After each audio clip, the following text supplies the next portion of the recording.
This is 34 completely unopened puzzles that I have found in my house recently. They have all been sitting here for months without being used. And they got me thinking, why do I get so many puzzles? Well, this is what we're going to be talking about in today's video. Hello, and welcome back to the Puzzlery. We have a slightly different setup. I'm sitting on the floor because I'm also proving a point or showing a point, making a point, something like that. These are all puzzles that I literally can't fit onto my shelves anymore.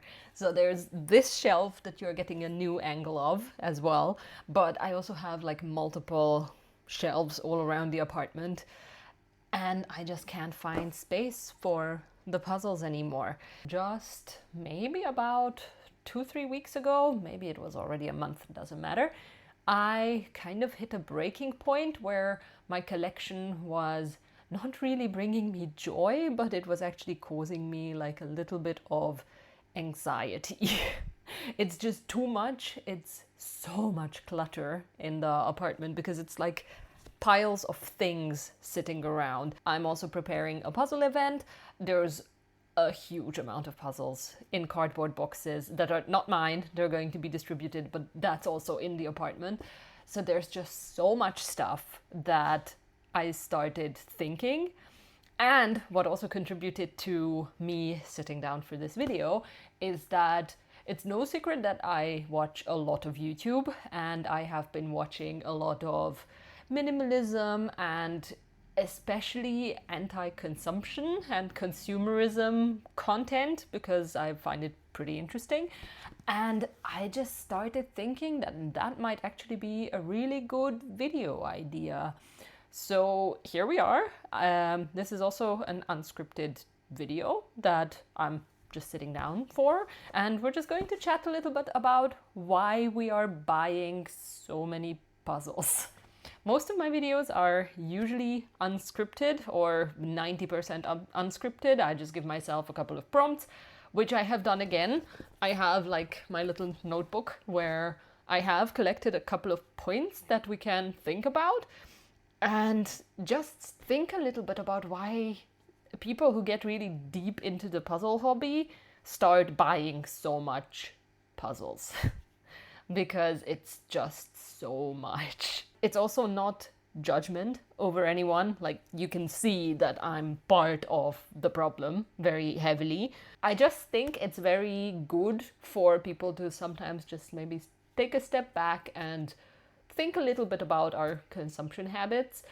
Mostly because I actually don't shop too many things in general apart from this and craft supplies. And this is by no means a puzzle specific thing, because I think as soon as you get like very much invested in a hobby, then you're just going to start piling things because you're enthusiastic about something and you just kind of like doing that, so you're going to be shopping for it as well. So I just think, let's just take a look at like, why do we buy so many puzzles? And before I get into like the points that I have collected into like my little notebook, just leave a comment down below of why you have bought your last puzzle. What was your last puzzle, but also why you bought it, because there's most likely a good reason. And then we can actually take a look at whether what you wrote is going to be something that I have included in my list. It might also happen that I have not mentioned something that you think is important, or it is something that we can just think about in general. But I have basically collected 12 points of why we keep buying so many puzzles. So let's take a look. So number one is that puzzling is a very product-based hobby. Surprise, surprise, this is the first one. You can't do jigsaw puzzles without actually getting a puzzle that you're going to be completing. So it's basically, I think, like coloring and things like that, where you actually need an object to be able to do that. Also like reading, but reading is not necessarily that, because you can also do it digitally. I think like if you're puzzling online, for example, that's not the same tactile experience. You just physically need a puzzle for it, so you're going to get something.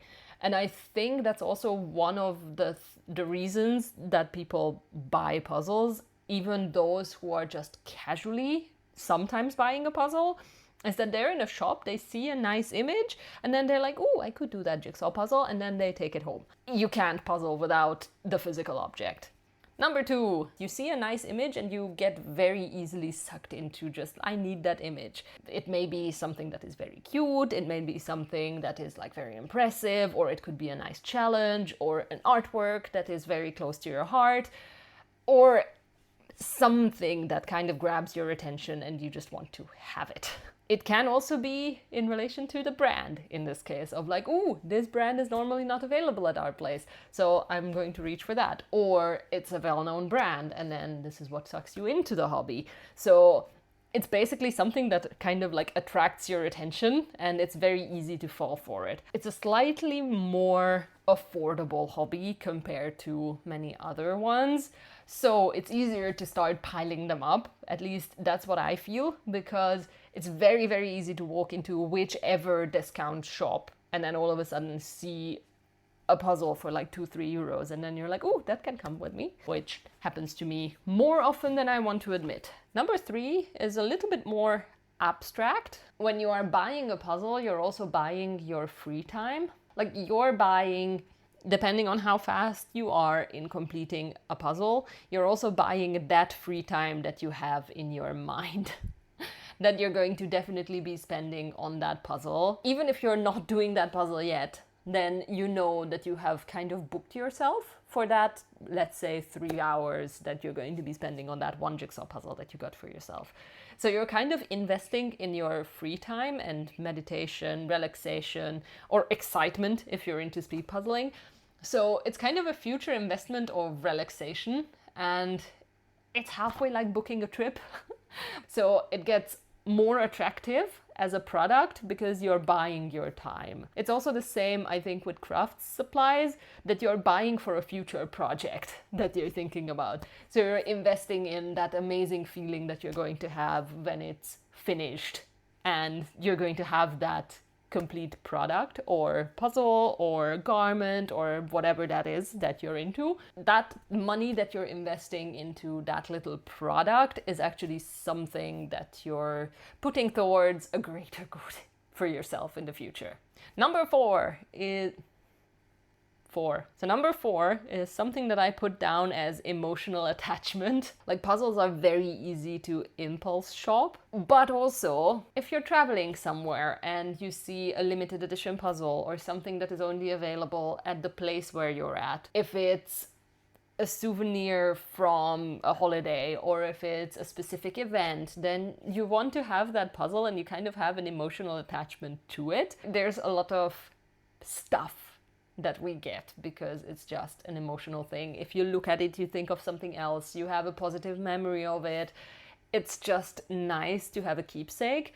And if you tend to go to as many events as I do, for example, then that's what happens. So pretty much all of the puzzles that are behind me have some kind of emotional attachment.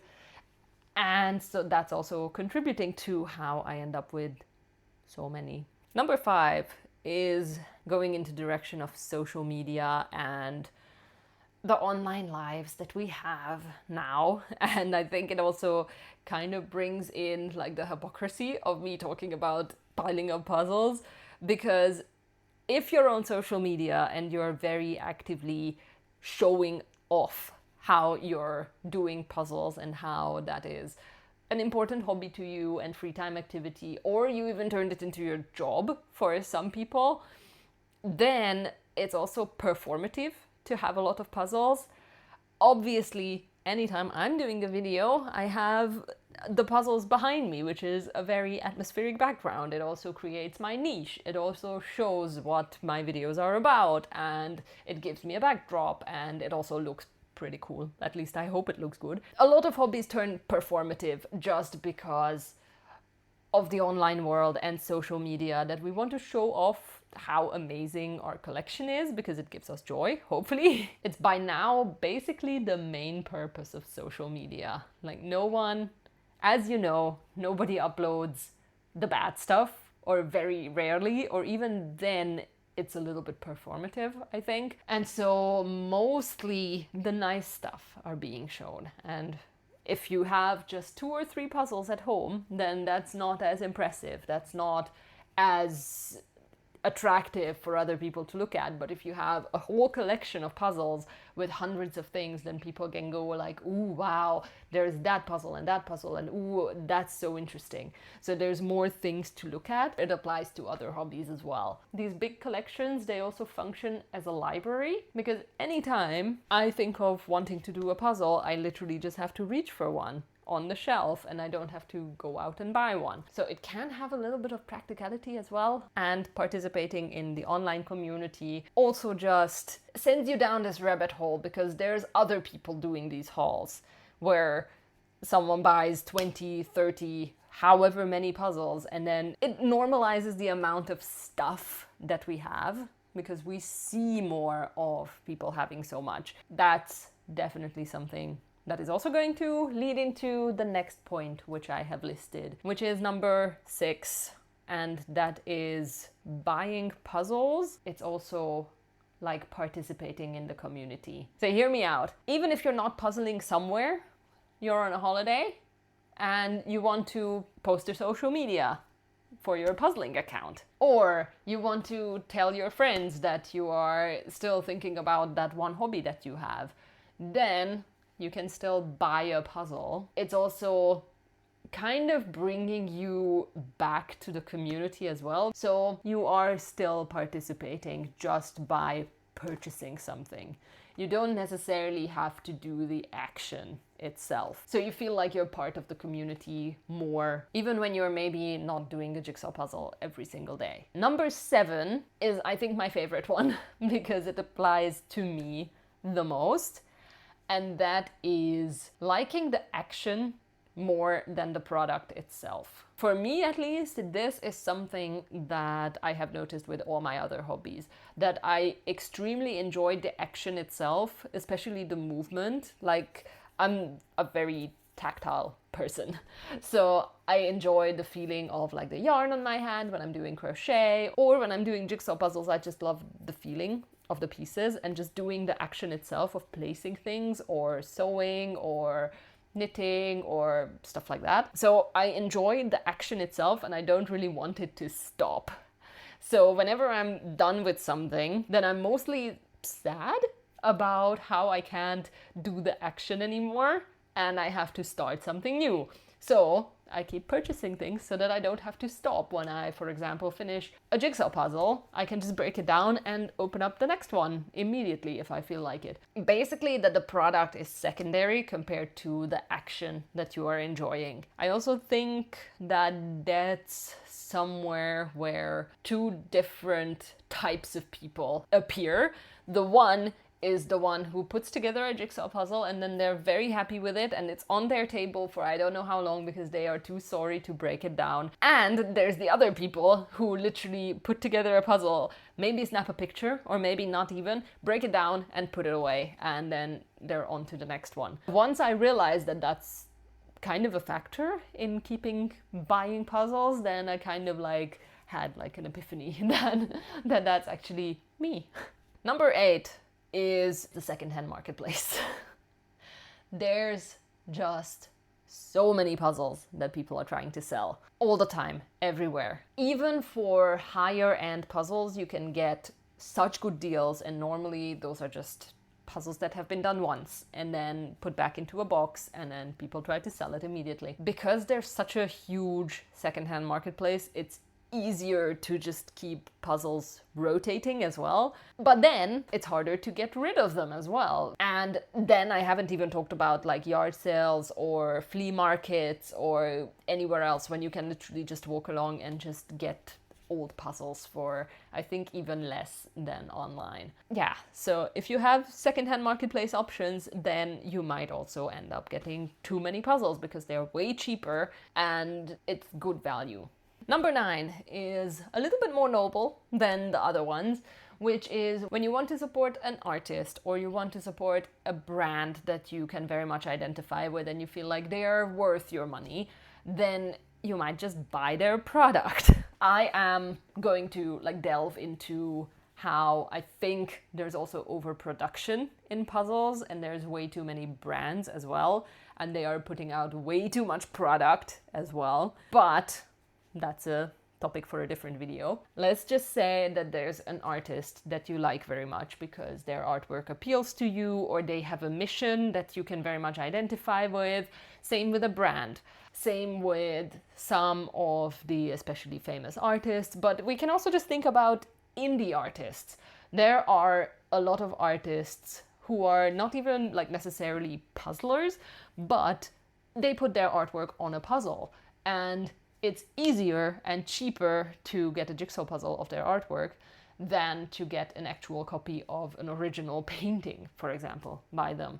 So you want to support their art, and then you just end up buying their puzzle. So that's basically summarizing that point, that it's lovely to support things, but it also ends up with more objects in the house. Number 10 is also in relation to marketing a little bit, but also social media. So it kind of blends the two together. Also, one of the things that I try to avoid like fire, and that's hype. I don't like hyped things, and I try to not buy them and kind of like go against hype. And so what I want to say with that is that there are sometimes artists that get hyped up very, very much by specific brands, or they just get all of a sudden very, very popular in a community, and then people just want to get that for at any price. Get all their artwork on puzzles. Or advent calendars, which I hate with a passion, to be honest. That's definitely something that I try to like very consciously not buy.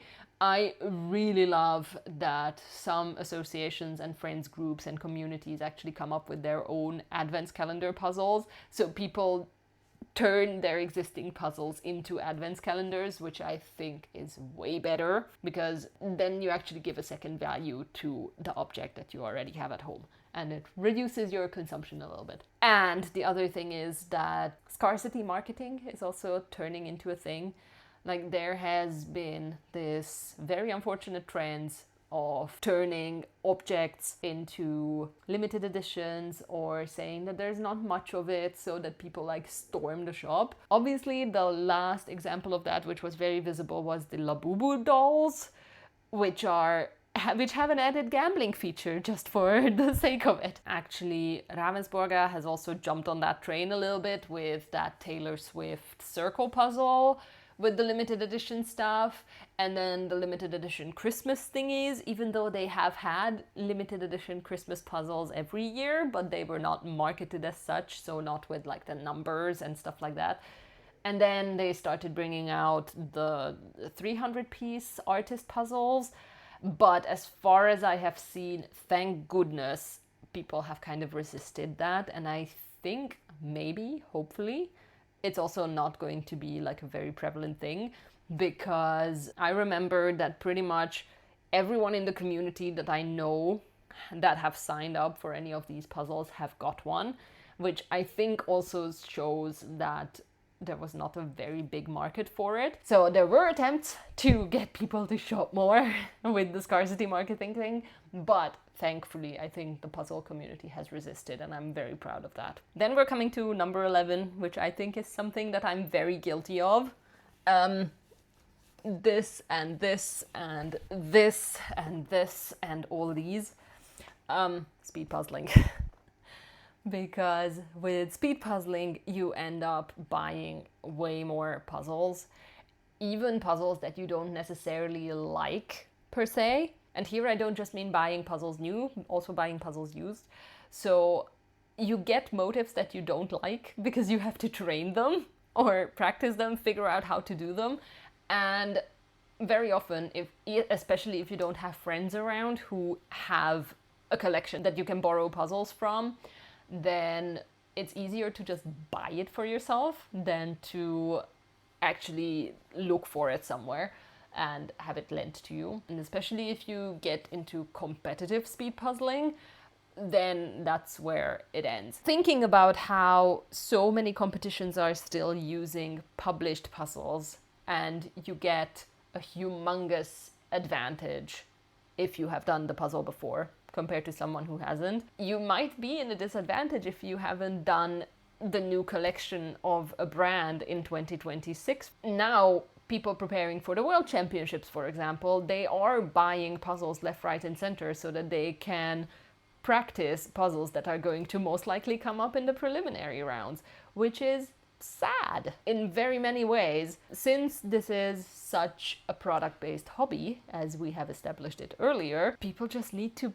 buy these puzzles or have these puzzles in their possession because they also get into a disadvantage in a competitive circumstance. And that's actually something that should be changed very, very badly because it's not good. If that would be possible in any other competitive sport, I'm not into sports, so I can't think of any sport where if you have done a specific, or if you have used a specific product, you get an advantage. If there's any of them, just let me know in the comments because I really don't know about sports. It's not just about the quality equipment that you get for a sport. So for example, if you get the 300 euro skates for figure skating, then those skates are obviously going to do better than a 20 euro one. So that's a different category because that's the equipment quality that might affect your performance. But in speed puzzling, it's actually the product itself. So if you have seen the image or if you know the piece cut, then that's a huge advantage for you.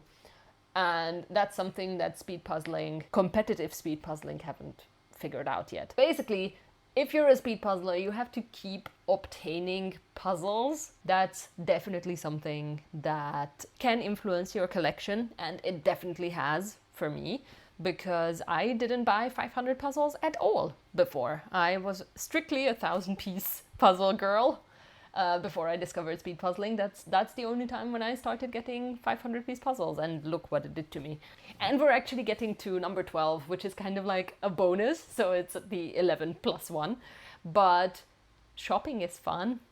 Unfortunately, it gives you a dopamine hit when you get a new product. You have seen how Temu has risen because there you can get like 40 items all at once and all that dopamine that hits your brain of just shopping. And constantly getting new stuff is fun for your brain. That gives you a constant dopamine hit, which is actually funnily meta because puzzling itself is also a constant dopamine hit. Every time you place a piece, it's actually a little shot of dopamine for your brain. Now that we have made it through the 12 things that I have collected that most likely causes us to buy too many puzzles, I also have some good news. So there's a massive but here. I think puzzling is still okay on the consumerism front. I think partly because of the rise of speed puzzling, but also I have only been like very actively in a puzzle community since it gained a lot of attention, and there's more communities forming and there's much more of an online community as well, that there's just so many things going on where you don't really have to buy puzzles and you don't necessarily have to keep piling up objects around you to be able to enjoy this hobby. First of all, there's so many puzzle swaps that go on everywhere. Just the German Puzzle Association, at every single event, they have an exchange table when people can just drop their puzzles, and based on honesty, they can take as much as they have brought. I have also been doing very well on like just dropping puzzles and making them disappear.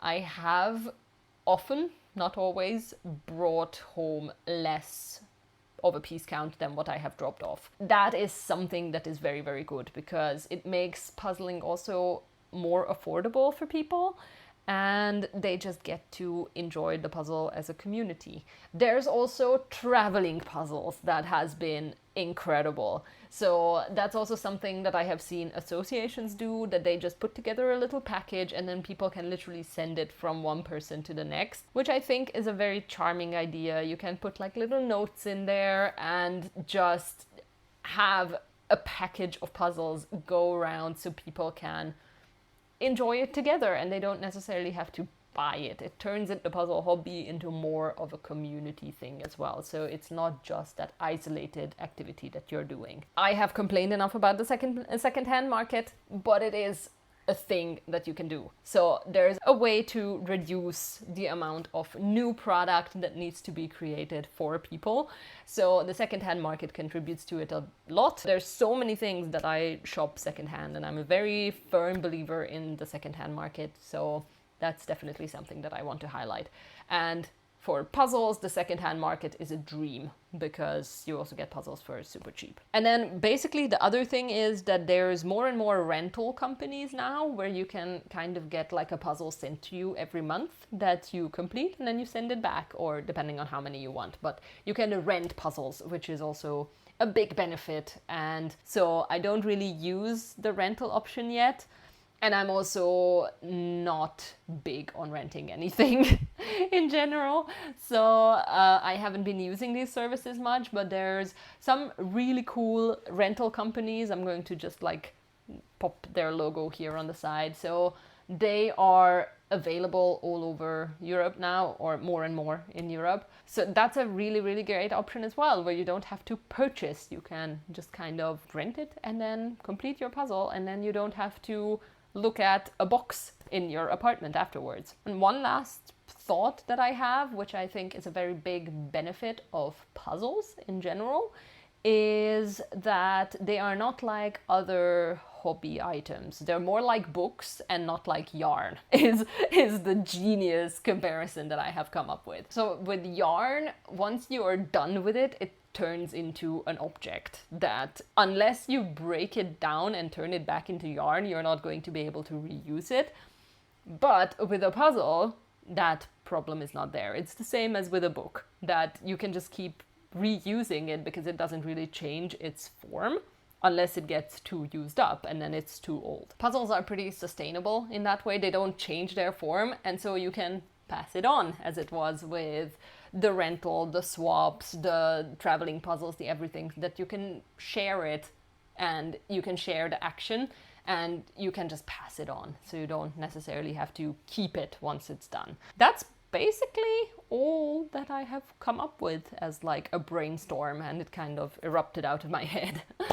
This was a slightly different kind of video compared to the ones that I have done before. This was like not about the action itself, but it was like a little bit of like philosophizing and just thinking about our consumption habits a little, and of how puzzling is affecting other fields of our lives compared to just the hobby, but it's actually our consumer habits as well.